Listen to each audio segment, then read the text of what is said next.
So do you remember when we first met? Yeah. Yeah, you were in engineering school at Right. NDSU. NDSU, yep. And what else were you doing? So I was also in the military. I was an officer in the military. And yeah, so we kind of met in that same era. And you Actually, were, your graduation day was my commission day yeah, I as remember an that. officer, yep. Yep. So, yep. Yep. You made your brother drop and give you 20. Right, yep. Yeah, He was enlisted. Because you were And I higher outranked him ranked first day. Yeah. Yep. Yeah. I remember you going off to airborne school. Yep. That was super fun. Why would you jump out of a perfectly good airplane? Yeah, you just got to do it, that's all. So. That's kind of like your rappelling, right? Right. Well, Yeah. that was a different school, but yeah, I did rappelling too. Yeah, air assault school. Yeah. Yep. I remember those So- days. I remember meeting your dad and your mom for the first time. Mm-hmm. You grew up on a farm? Mm-hmm. Yep. Yeah.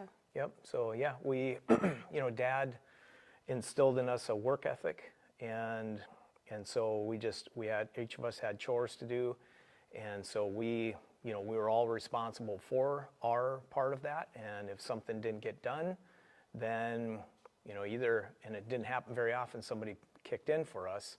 We had to go out and do them, and so it taught responsibility.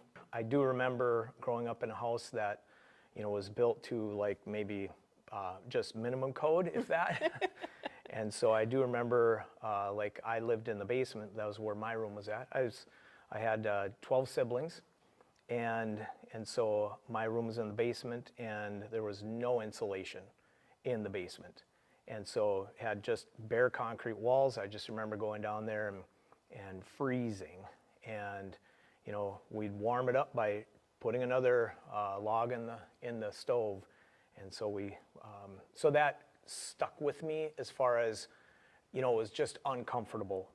And so not that I knew down the road that I would be building houses, but I had such a personal experience with a very inefficient house that was one of the reasons that kind of propelled me to doing things with energy efficiency.